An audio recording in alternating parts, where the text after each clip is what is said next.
इंतजार की सज़ा। मामा जी, एक बात कहनी थी। देवव्रत के कमरे पर नॉक करके मोहित जवाब का इंतजार किए बिन अंदर आ गया।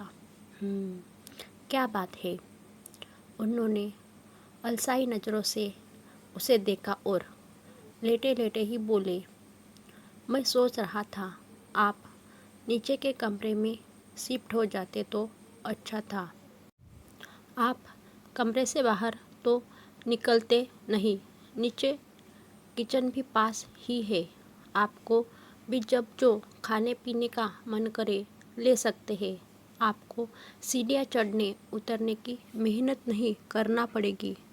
मम्मी और दीदियों को भी देवव्रत का मन तो किया कि मोहित को एक थप्पड़ रसीद दे, फिर भी खुद पर काबू करते हुए बोले, मुझे कोई परेशानी नहीं है।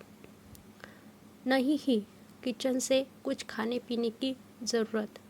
दीदी और बच्चियों को ऊपर चढ़ने उतरने में परेशानी है तो कोई बात नहीं, मैं अपने लिए एक मेड रख सकता हूँ। खाना बनाने का कष्ट भी क्यों ही करना, वही बना जाया करेगी, दे भी दिया करेगी। अरे मामा जी, आप तो नाराज़ हो गए। मोहित बात संभालते हुए बोला, नहीं बेटा, नाराज़ होता तो तुम यहाँ बैठे नज़र नहीं आते। चलो चलते, फिर नज़र आओ। शाबाश, अभी मैं जिंदा हूँ। मोहित आज देवव्रत के लहजे पर हैरान रह गया। हमेशा मामा जी हाँ ठीक से ज़्यादा कुछ कहते ही नहीं थे। अपनी दीदी और उसकी कोई बात शायद ही कभी टाली हो, पर उन दोनों से ज़्यादा देवव्रत हैरान थे। काश ये हिम्मत वक्त रहते दिखा पाता। रिटायरमेंट के बाद उनकी पूरी दुनिया उनका यह कमरा ही तो थी। कमरे में बड़ी सी बालकनी, ठीक सामने खुली सड़क, बाई और कॉलोनी का पार्क और दाई और उनका पहला और आखिरी प्यार, उनकी पहली चाहत, अधूरी तमन्ना, उनकी तिस्ता का घर। उन्हें याद है जॉब लगने के बाद माँ बाबूजी से कितनी मिन्नतों के बाद उनको यह कमरा मिला था, जहाँ से जब चाहे तिस्ता को देख सकते थे।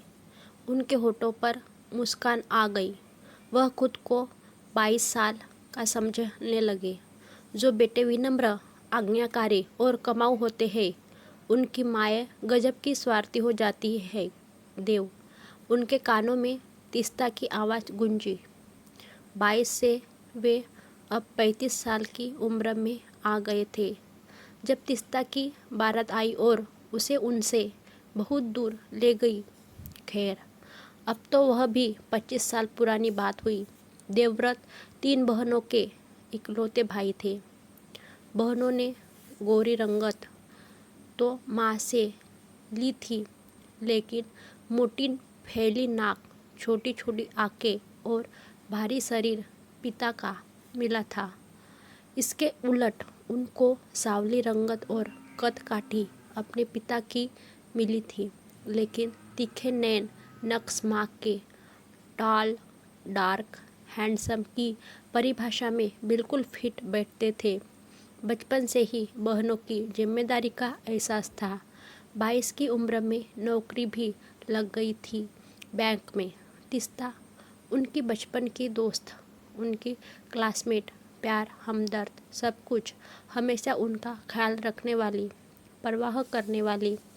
लेकिन उनकी माँ को फिक्र थी कि बेटे का घर बसा दिया तो वह बहू को लेकर फुर हो जाएगा।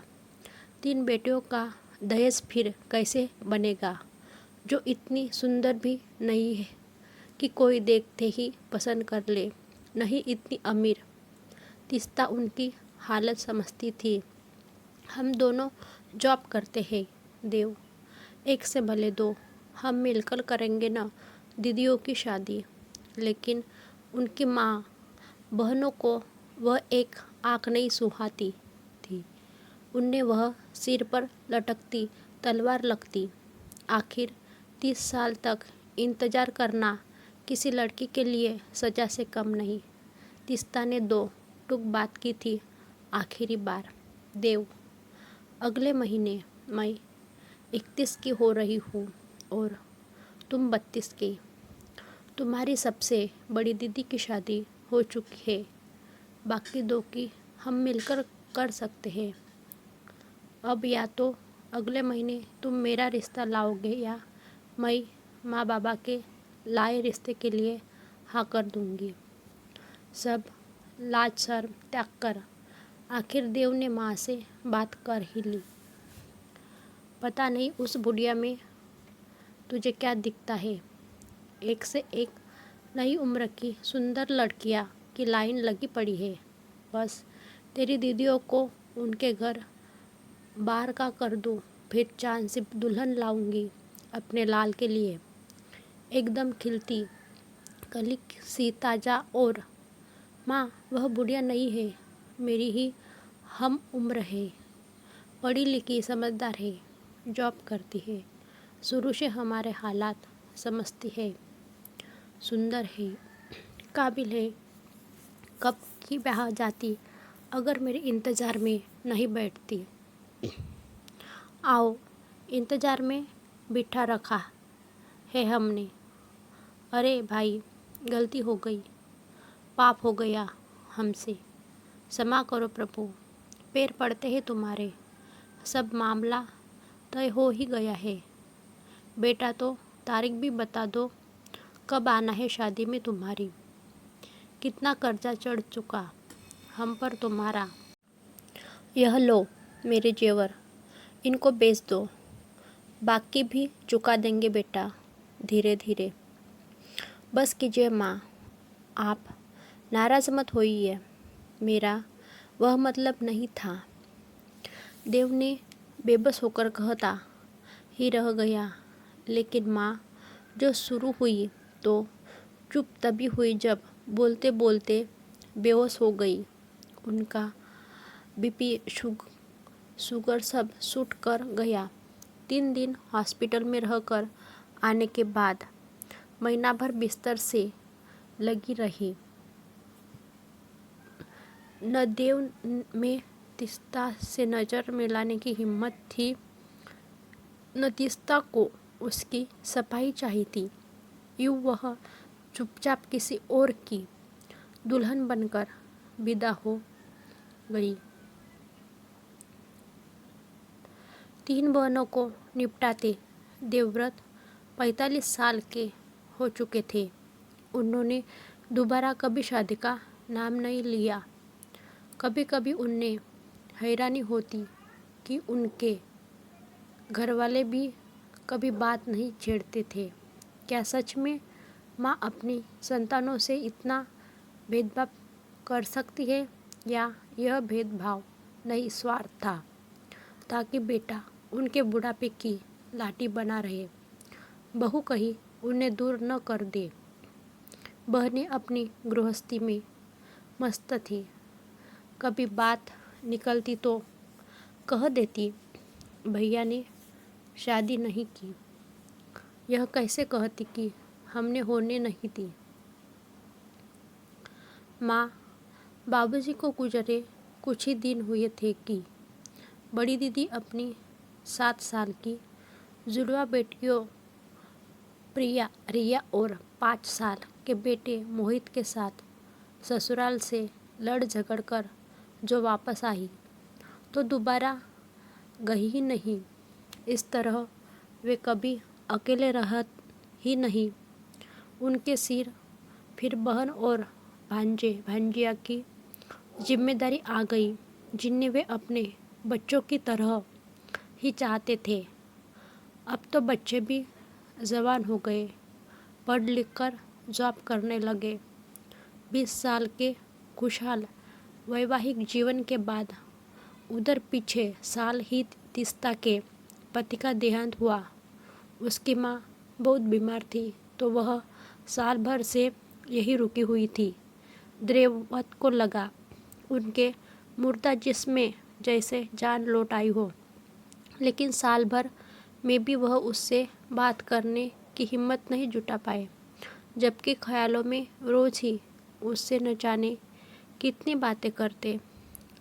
आज जब मोहित की नज़र उनके कमरे पर थी तो उन्हें होश आया कि रिटायरमेंट के बाद वह बेकार सामान की तरह एक कोने में ही तो पड़े हैं। आज वह लंबे समय बाद खरीदारी करने निकले। नए कपड़े, जूते, परफ्यूम, उनमें जिंदा होने का एहसास हुआ। तभी मॉल के एक रेस्तरां में उनकी नज़र मोहित और देवयानी पर पड़ी। देवयानी तीस्ता की बेटी, वह अक्सर कहा करती थी, उनकी बेटी हुई तो उसका नाम देवयानी रखेगी और बेटा हुआ तो देवांश, लेकिन बच्चा बस एक ही होगा। एक की ही अच्छे से परवरिश करेगी। उनके हाथों में शॉपिंग बैग कांपे। नज़रें बचाकर वे फौरन बाहर हो गए। अच्छा, तो इसलिए मोहित को यह कमरा चाहिए था। रास्ते भर वे कुछ सोचते रहे, फिर सीधा अपनी बहन से बात करने पहुँचे।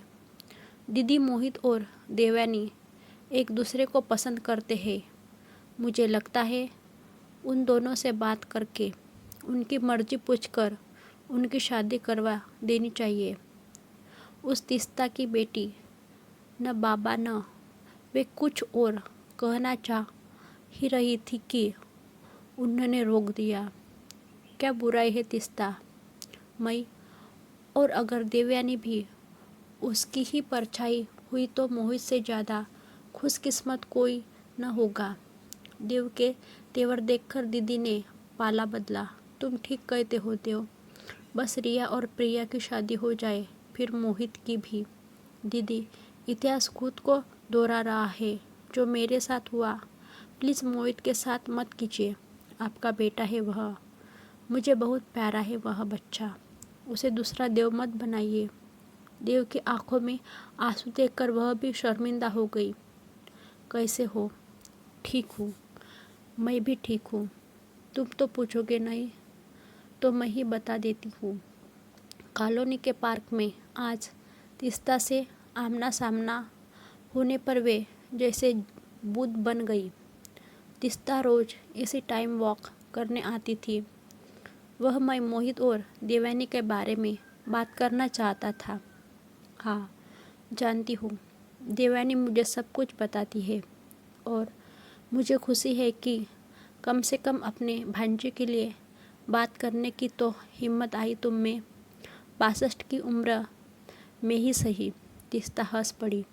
नहीं तीस्ता, मैं बस यह कहना चाहता था कि ये आजकल के बच्चे हैं, यंग, कॉन्फिडेंट, जो चाहे पा लेने वाले, अपनी बात मनवा लेने वाले। इनको जब सेटल होना होगा, शादी ब्याह करवा होगा, कर लेंगे। तुम्हारी आधी जिंदगी मेरे कारण बर्बाद हुई। क्या तुम मुझे माफ़ कर पाओगी? नहीं देव, तुमसे प्यार करना और तुम्हारा इंतज़ार करना मेरी चॉइस थी। माफ़ी की कोई बात नहीं। वैसे भी तुम्हारी सज़ा ज़्यादा कड़ी थी, तो क्या अब इस सज़ा को ख़त्म करना चाहोगी? अपनी ज़िंदगी में मुझे जगह दोगी दोबारा? देवव्रत हाथ बढ़ाए खड़े थे और वह हक्का बक्का थी। अब 62 की उम्र में क्या लोग कहेंगे, बच्चे क्या सोचेंगे? मेरी तीस्ता लोगों की कब से परवाह करने लगी। और फिर वह हुआ जो आमतौर पर किसी ने देखा सुना नहीं ही होगा। एक ही मंडप में माँ और बेटी दोनों दुल्हन बनी फेरे ले रही थी। एक जैसे डिजाइनर गाउन और ज्वेलरी में। उधर माँ भांजा दूल्हा बन रहे थे मैचिंग शेरवानी में। यह देवयानी की ही जीत थी। कोई दुराव छिपाव वाली छोटी सी कोर्ट मैरिज नहीं होगी। माँ बेटी साथ ब्याह कर एक ही ससुराल जाएंगी। कोई हैरानी नहीं कि सोशल मीडिया पर वायरल हो गई थी यह अनोखी शादी। मोहित वेट्स देवयानी, तीस्ता वेट्स देव टॉप ट्रेंडिंग था। हैशटैग ब्राइडल मॉल डॉटर और मीम्स के बाहर आई हुई थी जिसे सब खुलकर एंजॉय कर रहे थे।